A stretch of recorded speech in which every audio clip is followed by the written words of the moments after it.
Welcome back, dear viewers. At this time, I'll turn to Mr. Njomosiri Abubakar Keita was ousted in Mali, and it brought a lot of problems. But now, it's a matter of transitional government.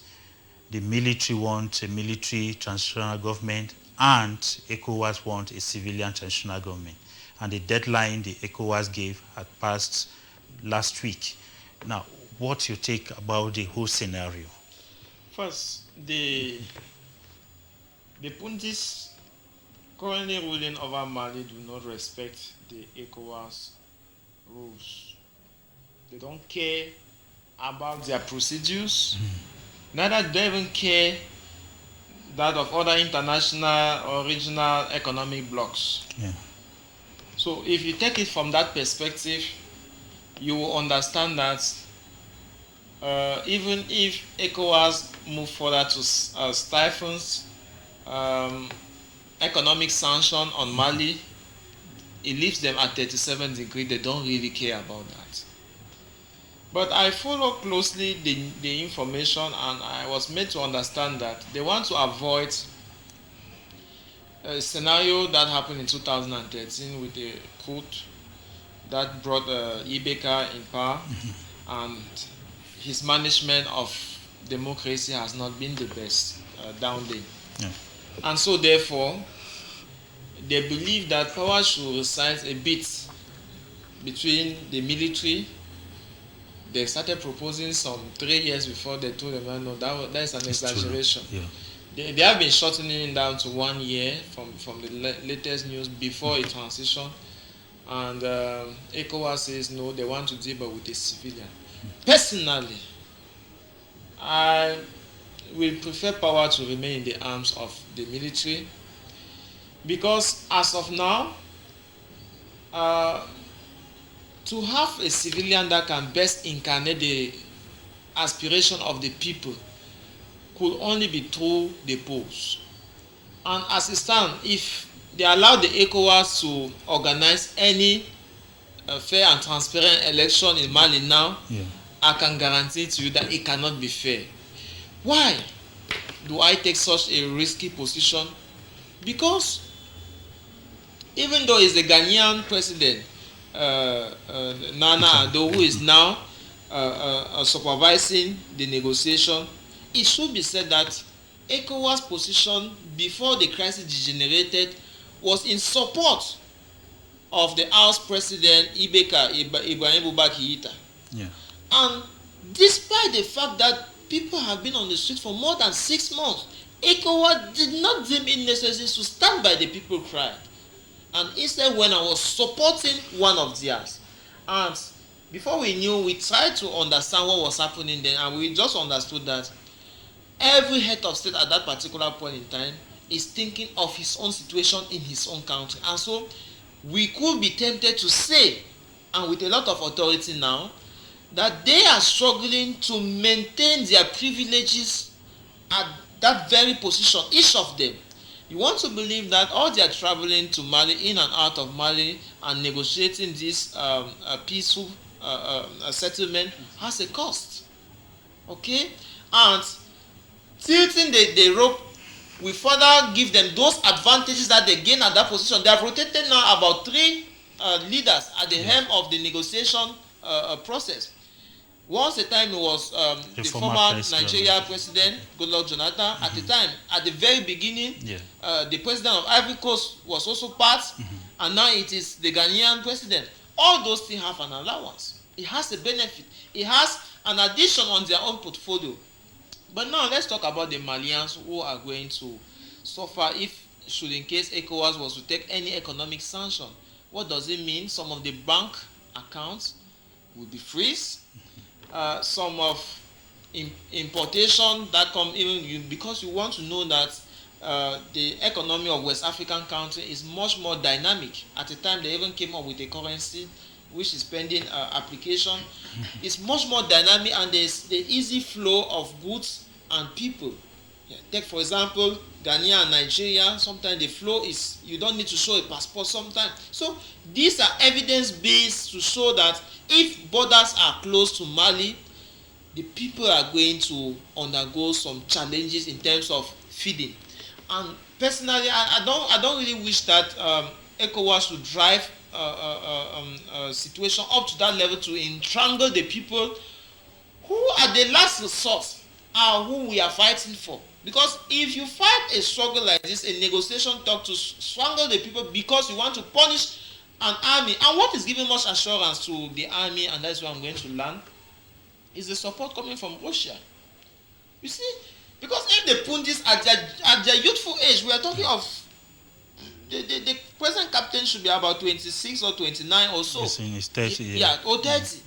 So what can give such a person that courage? That courage is because he knows he has the support of one strong country like Russia, France. Russia and France. And so he is on his feet, trusting that even if the ECOWAS take power through the influence of Russia and France, ECOWAS can still mile their position. That is simply what I think about the Malian situation. Mr. Item Strong, if you look at the person manning now the ECOWAS is a former president of Ghana. He has just taken power in a very hot seat. Do you see him very competent enough to solve this problem that is in Mali, not to talk of that of Ivory Coast and the rest? As you rightly put it, I think he's new and he might lack the competence and the technicalities behind handling technical issues. He has been involved in other committees. No, I all know. Over the years. I know. The truth is, if you see people like Goodluck Jonathan, the former, the president of Mali, I think it's Ouattara, Ivory Coast, Ouattara, and the others have tried and they failed. The truth is, as my co-panelists mentioned, the Malians military leader, Assimi Goïta, and the others, they know that the ECOWAS have a bad intention. They don't want to listen anything that will come from ECOWAS. Even if ECOWAS said, okay, they need a military government now, they think that will be in their mind is as if they have already pre-planned a leader to force it on them. The ECOWAS told them to select or elect a civilian leader. That is why I said that they are already thinking that ECOWAS have a bad faith in whatsoever they do, because from the onset, ECOWAS had said that they should transfer back powers to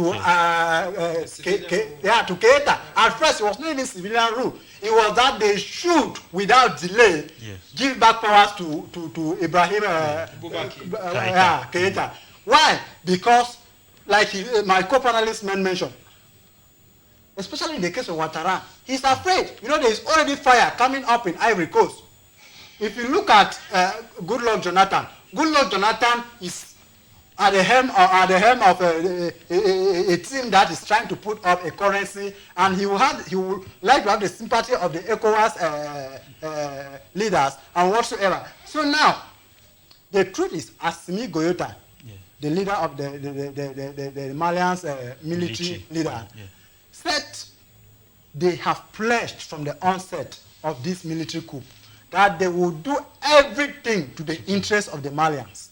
And they will not blink. They will not at any point fail the Malians. The worry now is that they are saying that they will stay at the helm up to 2 years, of which people are saying the time is too much. They should transfer the power to a civilian rule as the earlier promised. But the fear is the civilian ruler might be vulnerable. He might be vulnerable where these three ECOWAS and many other groupings might intrude to impose the ideology of the ECOWAS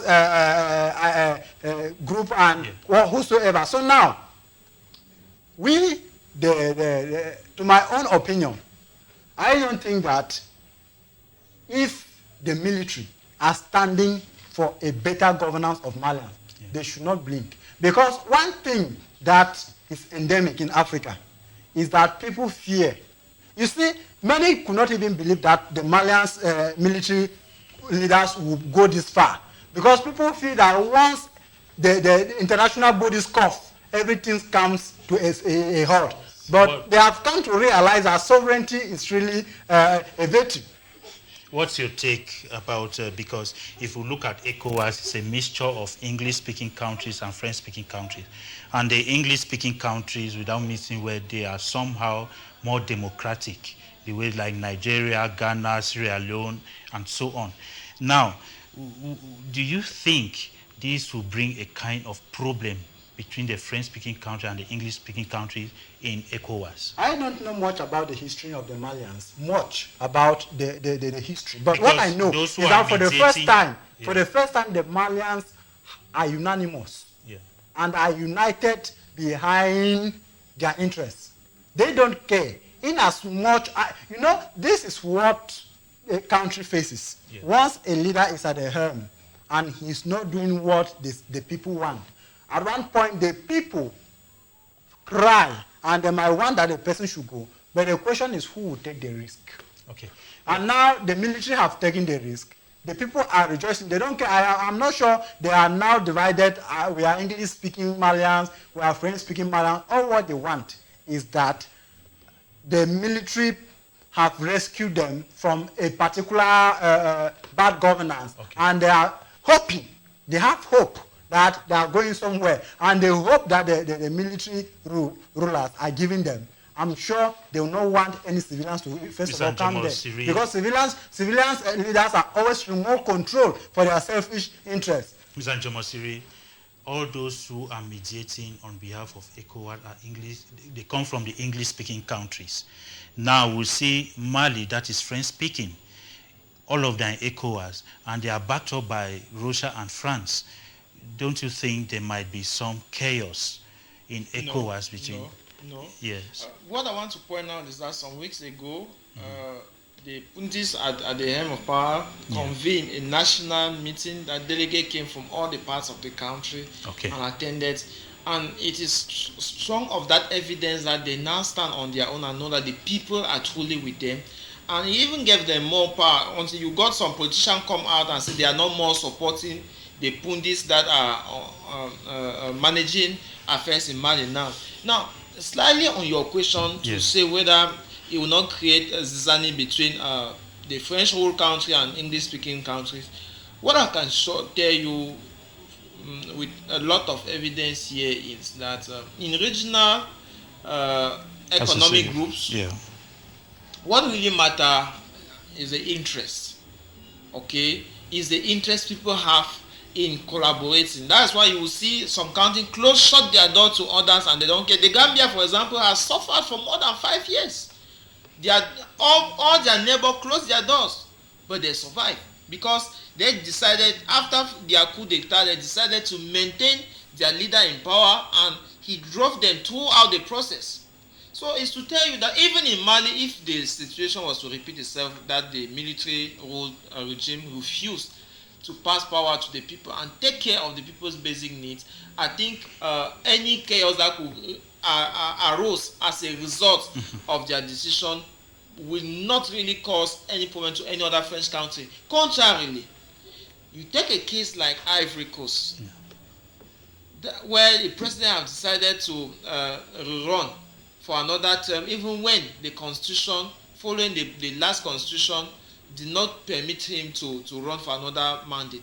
You understand that if there was any smoke to be raised or any dust to be raised, it should be raised from the ECOWAS room to the case of Ivory Coast before it degenerates to any other thing. But if they can look down on the Ivorian Coast and rather focus to give instruction in Mali have an example that can cite and say that no, it's not much of a problem of the language, but the individuals that are representative of these countries. And so I don't see, to answer straight to your question, any zizanie that will come up. I instead see that when Mali will show that they have a mastery of the situation, ECOWAS will have no other option than to include even the military role and manage them, because they are petroleum interests. Yeah, they are petroleum interests that, because Mali is one of the strong members of the petroleum association, and they cannot just OPEC. Of OPEC goods. They cannot just undermine their contribution in the regional group, in the economic group, and so many interests. Russia also is looking into that. So I think that because of their economic interests and their resources interests, they are going to look for a way after some strategic move. It can take 3 months, it can take 6, but after which they will accept the position of Malian and see how they will continue. Okay, let's end this program this way. The man who has just taken power now at the helm of ECOWAS from Ghana, if you look at the load he has now, as far as solving problems among the ECOWAS country, do you see 1 year, because he has a term of 1 year, do you see 1 year enough for him? I think it's Nana though. Yeah. Yeah. Good leadership in his country, in Ghana. He was well elected as president.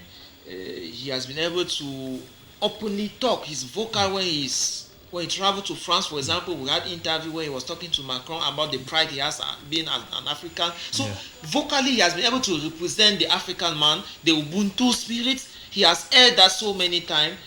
But just like the case of Cyril Ramaphosa when he was brought at the helm of the African Union, we expected a lot, but it is not coming. So sometimes their inability to act sometimes it's not because of their lack of strength or lack of skills, but because the conditions are tight, and sometimes the funds are not there to facilitate. And when we talk about diplomatic things, don't forget about sovereignty. Every state has sovereignty over his land. So you might have good intention, good skills, good negotiation skills, but because of sovereignty, you are limited to act. Mr. Item, thank you so very much for being part of the program today. Thank you very much for welcoming me on the panel. I think the Malians should just do what is best for their interests, because that is an example of democracy. We misquote the term democracy because we feel democracy is having some people at the helm of power who decide everything.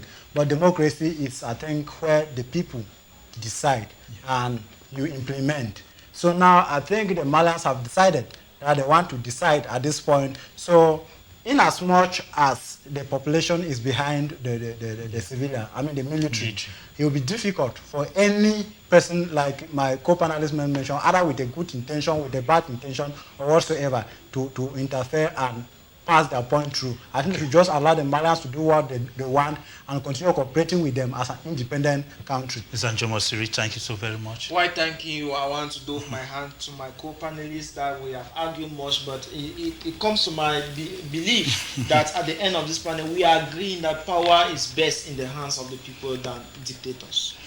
Power is best in the hands of the people than dictators. So he ends the program. I've been moderator Mwambo William.